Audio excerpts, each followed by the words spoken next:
Coming live from the Nemuno Kilpu Regionis Parkas of the border of Prenia in Lithuania. We're here with the 38th edition of Grand Platypus Open, number 38. I am, of course, your host, Yaku of the Zaku, and with me today is not Barcho Epichki Bohatar or Iminyo Kuro, but instead, it is the number one hype man AU himself, Quirky _cast, no underscore. How we doing, Quirky?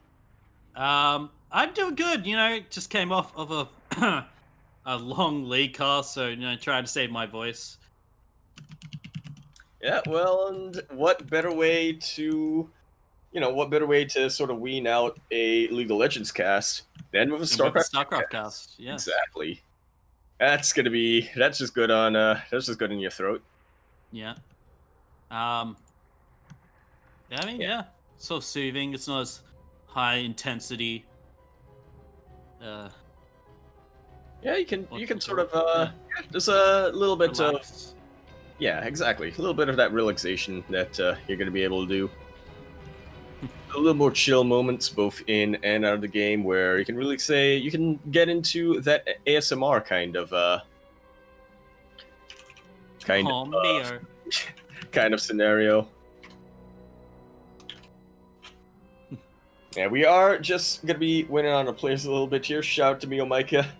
Going to be trying to wrangle up what we've got. Which is JusticeSimon versus Oreo. The battle of the potentially awesome people. Yeah, the potentially awesome people. Well, usually pretty awesome. Easier. It's there we have it. All it took was Mio Micah to show up with the slipper in his hand. Just, boy, did you forget? Yeah, that's how I imagined that dynamic to be playing out anyway. Yeah. Yeah. Alright, so we are just about going to be jumping in here. JusticeSimon is going to be ready. Yeah, he got me and Micah's goal. That was all it took. He didn't even pick up. Yeah. It's like, oh, crap. Yeah. Oh, no. Please don't hurt me. Like the image that you show of like people when they're calling you. It's just a slipper. A cat with a slipper, just ready to. And with just deadpan eyes, not looking angry, just staring directly at the camera. Yeah. Like, you know what you did. I was like, oh no, please don't be angry with me. Alright, but we are going to be jumping on in to, I forgot about the countdown. Our first map of this best of 3 series is going to be starting us off here today on Ice Cream. L-E. L-E, of course, standing for licking everything, because that's when you don't know whether or not something's ice cream, so you better check. In the top right-hand corner of the map, spawning all the way in the top right-hand corner of the map, we have Yellows going to be coming down all the way from the land of Brisbane, coming off one of the hypest LAN parties throughout 2020. One of the only ones, I think about it. Representing Downfall Gaming, we have Oreo.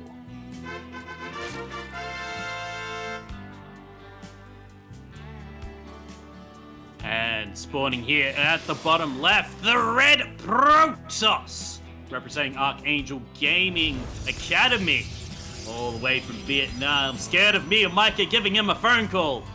He is JusticeSimon.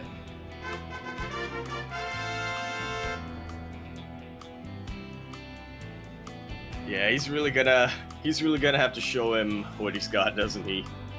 Because Real Micah, he is still waiting for his opponent here.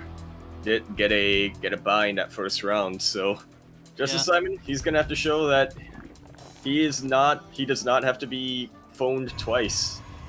Yeah. Imagine if he had to be phoned twice. It's like me and Micah stand now with a gun instead of the slipper. Like you remember. You know what you did. But yeah, pretty sad opening from both these guys here. We did see Oreo stream a little bit yesterday. He was with a LAN party with the Cranky Ducklings own Lumia. Dean and a couple of himself. the Dean himself. Yeah, that was a pretty surprising thing. Came up somewhat impromptu. But yeah, they actually got quite a number of the Brisbane boys. Yeah, I wasn't there because I'm in Brisbane. I'm in Queensland. I have sad face. But it does look like, both these players are opening up pretty standard. First depth going to be made. Yeah, I think we're going to be in for a bit of a longer one here, as far as openings go, though. I mean, adepts. Play for depths, which... They are... That's okay, the Twilight yeah. Council. I was skeptical at first, because, JusticeSimon, he does sort of break away from these kinds of... Yeah, it could be the Blink Stalker. Builds. That is true. It could still be a Blinkstalker opening. JusticeSimon has been known to do that quite a bit. Yeah, they even took down Gogo Joey with it, a couple of weeks ago. Got us very, very excited. I showed Maynard that replay, and he was like, "Oh my god, why hasn't nobody been doing this?" I'm like, "I know, right?" That's a pretty good question, yeah. Hey, it was just a fake out. That was the main thing that got, I think, Gogo Joey. Is that wall a wall? That can't be a full wall, like above the second gateway. It's looking to be a full wall. That is not a wall. There's a little bit of a gap there. Yeah. That is not a wall. There's quite a bit of a gap. Or there might not be a gap. If there might, it's not Brew War. It can be confusing as to where the. It's a little hard to tell. Maybe if this adept goes around. Oh, but that wasn't a gateway. That was a robo. So yeah, it's looking like a wall, like not a full wall. I look at that melee sees the Twilight Council. So yeah. Now watch JusticeSimon just cancel the glaives and go into charge immediately. Yeah. Nah, not real good. That's about right. I'm sorry, committing. But yeah, back to your point of his game about versus Gogo Joey. I wonder if we will see another fake out coming up from JusticeSimon. Something that's quite a bit of indication is that JusticeSimon, he was still pretty passive in that series. This time, he's moved out. Yeah, I think it might be a bit late now to change the fake out, and I think Oreo has enough defense here.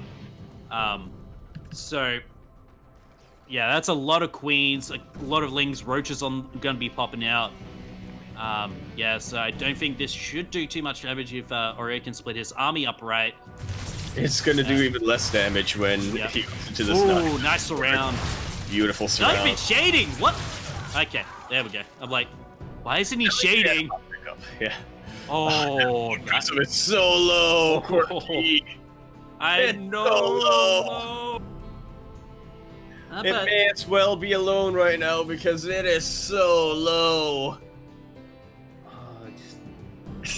Like, you gotta be feeling as Oreo's just been like, god damn, I just killed that off.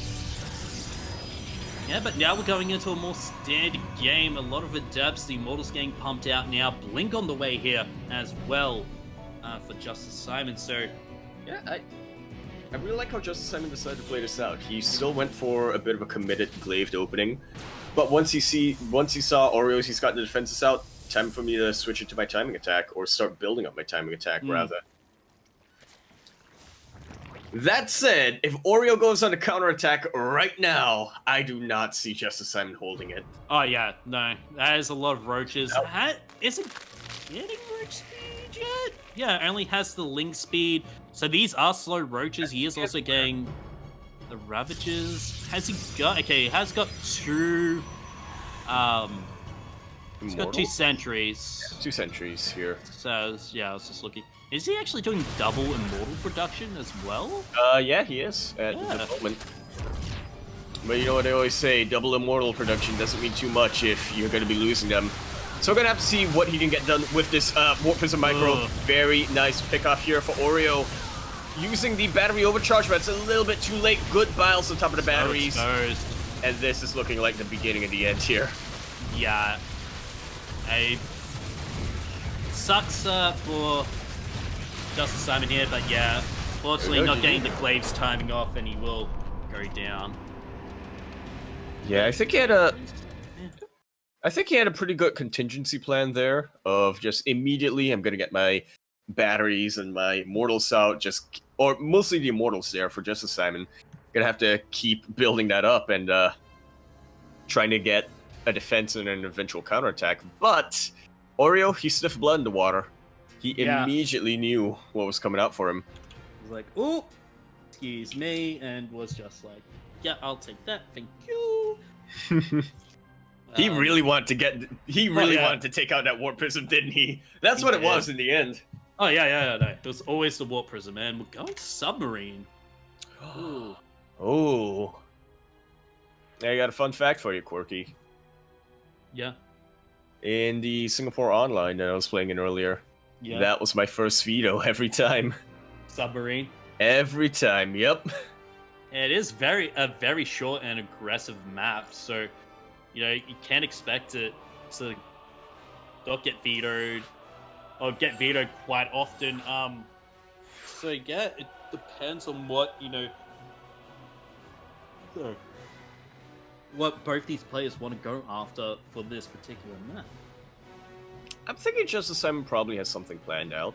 He's been, I think, for the past couple of months, he's really been diversifying his play. He's always kind of been pretty solid in what he's good at. And typically, when I think of JusticeSimon's fundamentals, he's been pretty solid. But yeah, now he's just learning couple other builds here and there, seeing if he gets the opportunity or he gets the opponent that they work out well against. Yeah. And yeah, we shall see. Oreo, meanwhile, he's a big Lambo fan. But not just a big Lambo fan, but also a big, what's that other very aggressive Zerg player? Solar fan. Yeah. So he knows he might just take advantage of this. Yeah. Alrighty. And speaking of massive fans, you know what we installed in the LE submarines, which we all reside in. I couldn't think of a good segue there. Goddamn air recycler, because I can't take Yaku's farts anymore. We really, we really. I wanted to open a window. I thought it would dissipate into the water, but apparently, you're not allowed to open a window there. Yeah, that's what I was saying. I wanted to open the window, but apparently Kuro wouldn't let me. I wonder why. In the bottom right-hand corner of the map, spawning all the way in the bottom right-hand corner of the map, the Brisbane boy himself, gonna be representing Downfall Gaming. We have the player who's gonna make his opponents go, uh-oh. We have Oreo.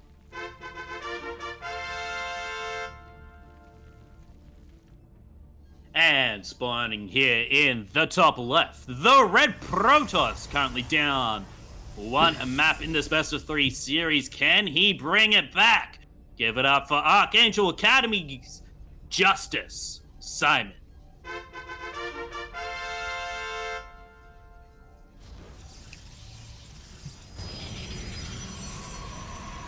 Alright, so nothing too cheeky at the moment. But now. You never know on a map like Submarine, do you? Yeah, you will never ever know. Unless you find out. Unless you do it yourself. This is why you need radar on this. Oh, this is why sensor towers should work even better on Submarine, just for the theming. And you know what? If you put your observers and your your overseers in parked mode, it should also have a bit of a buff. Yes, that's what. That's how. No, actually, scrap that. Make a map called Radar and have Submarine in. Make it similar to Submarine. Yeah. There we go. But just have some Marga towers all over the map. Yes. Yeah. See? You're welcome, map makers. That's all free. And before we get told why that's a bad idea. Good idea. Maris just comes in here unexpectedly, and we're like, oh, hey, it's Maris. What the hell were you guys thinking? Like, What have you brought upon this cursed land? We're sorry. We already get enough heat as it is.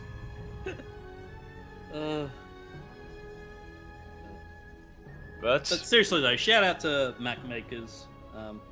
Yeah, shout out. Otherwise, we wouldn't have maps. Well, we would, No, but they would we be terrible. would to be made by Blizzard. Yeah, exactly. Instead, we have some pretty good maps. Yeah. And speaking of which, another player really taking advantage of that. I guess this is the ultimate mind game, isn't it? You load into Submarine, you're going to be expecting something really cheesy, so yeah, we're just going to be playing it out standard economic opening. Yeah, it's just what it seems to be at this moment. I'm still looking around. That's a bit of a quick warp prism, though, from JusticeSimon. We may potentially see some immortal drops coming out. Yeah, I feel like it's a immortal drop because we do not have a Twilight Council. So there could be something we might see. Yeah, well, we're about to find out. He could just decide, you know what, Stalkers, they're kind of like Immortals, but that is a Robo Bay being thrown down. He does pick up the Stalkers. He's going to be looking to do some pressure on the other side of the map, but with that Robo Bay, I see many good things on the horizon. Yeah. Mostly possibly going for a, some early Colossi. But it doesn't look like an... Oreo's actually looking to go for a kind of a late Bane bust here. He's getting a lot of Lings, got that Baneling nest. And actually, if he does manage to get in and do that damage, he should be able to, you know, be able to do that. Yeah, how's a Corruptor, or not a Corruptor, a Colossus going to be able to kite that? Nice bit of juggling here from JusticeSimon. Nice, He can if he has the Warp Prism. He could, but he doesn't quite yet. Immortal coming out. It's good to have a bit of a safe unit. And there's a Warp Prism speed. Yeah, I want to say Disruptor drops Quirky. It may be a pipe dream, but I'm hoping that's what we see. A lot of links coming out right now for Oreo. He wants to be active on that map. He knows what his opponent's going to go for. There's that Disruptor coming out. What'd I tell ya? Yeah, I saw it. I was like, yep, he was right. Disruptor drops. But against the Zerg, I don't feel like it's the best. And we're going to see that Bane bust pretty soon. Yeah, Zerg is a lot more fluid in terms of their movement. You know, you're not really going to be able to catch those off guard like you would for Terran or Protoss. Yeah, and they have that natural anti-air with the Queens. I do like this split pressure that's going to be coming up, trying to cancel that third. Actually, may just decide He's to just go... going to stack that, yeah? Yeah. He's going straight for that Stalker. Look. He knows that there are no shield batteries. So nice use of Force Field, but I don't think that's going to save him. No, I don't think either. And I think there's too much Lings here. Even for that Adept, like, that just got walked in. No more Adepts or Stalkers getting walked in. This could actually do a lot of damage. Splits up the Lings. He's going to get the Disruptor. I'm just keeping my eye on the production. Oh, he's going to blow He should be able to get it. Oh! Yeah, but more Lings just keep on streaming in. They do, but has JusticeSimon bought himself enough time? There is a Colossus now coming out. Now, he's losing a lot of probes, but he has lost a lot of probes. It is now 29 at least that 60 third workers. As well. Oh, no, okay, he won't lose it. Yet. But the Colossus are out, and there's still Lings. Still Lings and a couple of Banes getting ready to pop. Now, a couple of them should be getting cancelled here. Yeah, not a lot of damage done. Ah, that sucks. Yeah, I hate it when that happens. You're like, God damn it. I can tell you for a fact that whenever I go for Widow Mines as an opening, and I always think, oh, he doesn't have detection, he's not going to be able to get this mine. It gets about 10 seconds to being able to rearm, and then an Observer comes in with the entire army, takes it out. Yeah. It's heartbreaking, to say the least. Yeah, definitely. Alright, so JusticeSimon has been able to hold, and with that, he's actually building a decent army. Yeah, I'm not sure about the Hydra choice from Oreo here. Yeah. Oh, the Lings get in again. Well, at least some do. And they should be able to really mess up this mineral line. There are a couple of Zealots actually going to be enough to chase these Lings away. Yeah, Zerglings aren't going to do much against 3 Zealots. Yeah, I'm surprised he actually isn't going for charge lots as well. Yeah, Aspire as well from Oreo, but for JusticeSimon, you know, getting that charge lots against this many Lings, like it's a Hydra-based open, like Hydra as the next tech choice. You gotta feel like, okay, so, like, charge lots are absolutely gonna wreck you. Yeah, I think there might be a bit of a concern from JusticeSimon to that Chargelets might just run into Banelings. You know, he may not be too confident in his control there, but when you get enough Colossus, you don't really have to be worried about that. Am I right in thinking, like, I had this thought the other day, should Colossus deal the same area of effect damage as, like, Siege Tanks to its own units? Like, if they call them the Rays. Here's me being biased. I definitely think maybe, but actually, it's a bit of an interesting idea. Yeah, it's actually a bit of an interesting idea now I think about it. It would definitely discourage Chargelets. Yeah. So that could be a way of, you know what? I'm all for it. Why not? If it means that we get less Chargelets in TVP, why not? Let's go. But for now, it is what it is, and yeah, the Colossus not going to be dealing damage to the Chargelets, will be dealing damage to these squishy light Zerg units. But here comes the surround! Quirky, good force field, very good force fields, and without the Ravagers, it's not quite, it's going to be a little bit awkward, but it's not going to be enough here. No, GG well played is called Justice. Wow. Oreo.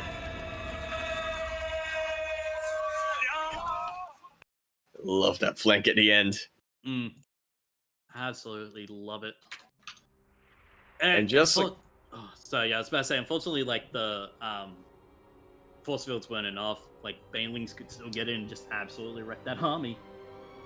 Yeah, I feel like maybe if he had one more sentry there, it might have been able to work out, because JusticeSimon, he did correctly identify that Oreo didn't have any Ravagers with his army, was going straight up Hydraling Bane. Yeah. A bit of an awkward composition when you're playing a ZVP.